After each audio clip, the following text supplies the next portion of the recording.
여러분 안녕하십니까? 이 대법원의 이재명의 선거법 화기환송은 그야말로 이 2심 재판이 잘못됐다는 것을 만천하에 그것도 생중계를 통해서 질타한 내용입니다. 자, 이게 2심 판결 내용 가운데 잘못됐다 하는 표현이 무려 18번 나옵니다. 그러니까 지금 대법원에서 조희대 대법원장이 판결을 읽었는데 거기 보면은 법리를 오해하거나 잘못 해석했다 하는 부분이 있는데 여기 보면은 잘못이라는 표현이 18번이고 오해했다 하는 표현은 8번 나옵니다. 그리고 왜곡이라는 표현도 2번이나 나옵니다.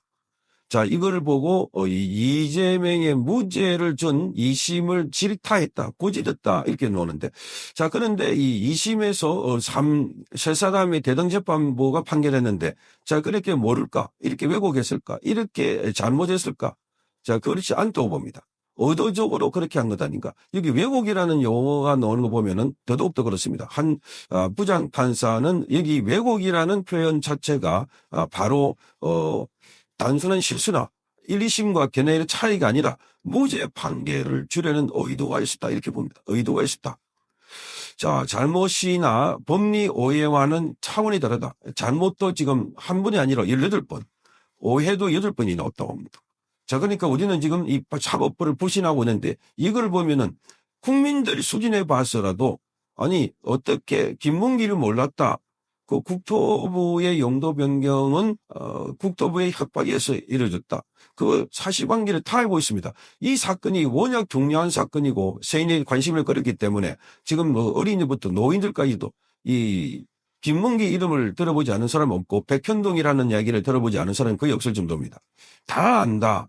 그럼에도 불구하고 그 앞에 2심 판사가 정재호, 최은정 그리고 이해설 자, 이들이 의도적으로 그렇게 한 듯 아닐까.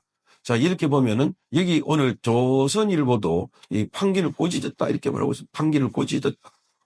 자, 이거를 보면 이건 뭔가 의도적으로 이렇게 한 것 아닐까 이렇게 보이지고 특히나 여기 왜곡이 두 차례나 있었다 하는 것은 이 왜곡은 의도적으로 무죄를 주려고 한 것 아닐까 이렇게 보는 겁니다. 의도적으로. 그렇다면 왜 그렇게 했을까?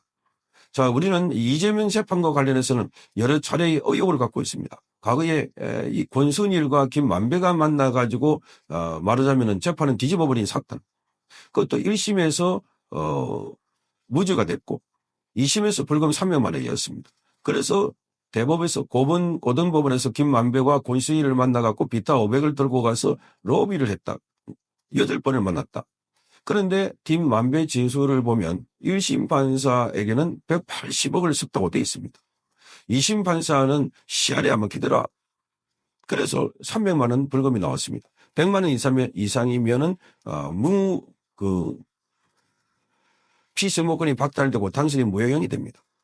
그런데 김만배를 만나갖고 갔는데 나중에 재판 나오기 전에 김만배가 판결에 어느 판사가 찬성 반성할 것이다까지 대법원에 다 알고 판결문까지도 미리 알더라. 그게 유동규 씨의 말이었습니다. 자, 그걸 비춰해 보면 지금 여기 최은정 그리고 정재호 이해설 이 판사도 로비를 받았을까? 그런 의혹을 지울 수가 없습니다. 그러니까 그 앞에 윤석열 대통령의 재판을 했던 헌법재판관도 마찬가지입니다. 8명이 있는데 5대 3이 될 것이다. 또는 4대 4로 기각이 될 것이다. 그렇게 하는 가운데 40역을 빨리 받으라. 40역을 보내라. 이렇게 급박을 했습니다. 민주당에서 대통령 권한대행 보고 40역을 보내지 않는다고 해서 그때 당시도 최상목 또 그 이후에 한덕수 대행 보고 급박하고 그래서 결국은 최상목도 탄핵을 어제 했다가 사퇴해버렸습니다. 그런데 40역은 아무 필요 없습니다. 재판 결과를 보니까 8대 0이었습니다. 갑자기 그렇게 바뀔 수가 있겠습니까? 법리가 바뀌겠습니까? 두 가지 의심을 하고 있습니다. 하나는 협박, 또 하나는 회유. 협박은 지금까지 어느 보도가 몇 번 됐습니다. 유튜브에서 보도가 되는데 자녀들, 가족들이 비리를 공개하겠다. 협박.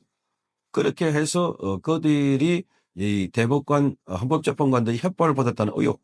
또 하나는 대장동 자금이 거기 들어가지 않았을까 하는 추측, 의심입니다. 그러면 지금 여기 고등법원에서 이재명의 선거법 관련해서 왜 이 두 세 사람은 이런 판결을 내렸을까? 이게 말이 안 된다는 겁니다. 여기 보면 지금 34쪽 판결문에서 18번 등장하는 게 잘못이라고 하는데, 자, 공소장 변경 내용을 김문기를 알았는지 여부가 아닌 골프 동반의 교육 행위로 허위 사실을 공표했는데도 2심이 이를 간과했다. 말이 안 된다는 건 말이 안 된다. 특정인을 아는지 여부는 인식에 대한 것이다. 김문기를 아는 것은 인식에 대한 것이다. 행위에 대한 거짓말로 처벌할 수 없다. 그런데 반면에 특정인과 골프를 치지 않았다는 것은 행위에 대한 내용이다. 대법원의 지적은 2심이 검찰의 공소장 변경을 간과해서 지나쳐가지고 그래서 해당 발언이 독자적인 의미가 없고 허위 발언이 아니라고 잘못 판단했다. 그래 대법원에서 그렇게 판단하는데 왜 이 세 사람의 판사들은 그렇게 판단을 했을까? 자, 마찬가지로 백현동과 관련해서도 마찬가지입니다. 국토부가 용도를 변경하지 않으면 직무유기로 문제를 삼겠다 했는데 국토부 협박 발언은 용도 변경의 대상에 백현동 부지가 배제되는 것이 아니라 백현동 부지까지 포함된다. 이런 설명임에도 2심은 백현동 부지 용도 변경과는 관련이 없다. 이런 발언을 해석했다고 봅니다. 이런 거는 상식적으로도 맞지 않는다. 법리를 오해한 것도 8번이다.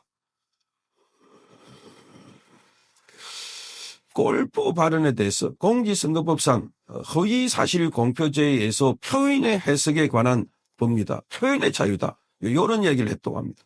그러니까 의도적으로 이걸 봐주려 했다. 여기 결정적인 것은 왜곡이라는 표현이 나오는데 원심이 국토부의 혁신도시법 의무조항에 의한 협박 의무조항에 따르지 않으면 직무유기로 문제 삼겠다. 협박을 도외시한 채 국토부의 법률에 의한 요구로 발언 의미를 왜곡했다. 그러니까 이 발언을 왜곡해가지고 그래서 적용했다. 이것은 해당 법안의 왜곡은 단순한 시수나 견해 차이가 아니다. 이게 중요합니다. 견해 차이가 아니다. 이게 나옵니다. 기사에. 무죄 판결을 주려는 의도에 기반했다. 이렇게 본 것 같아.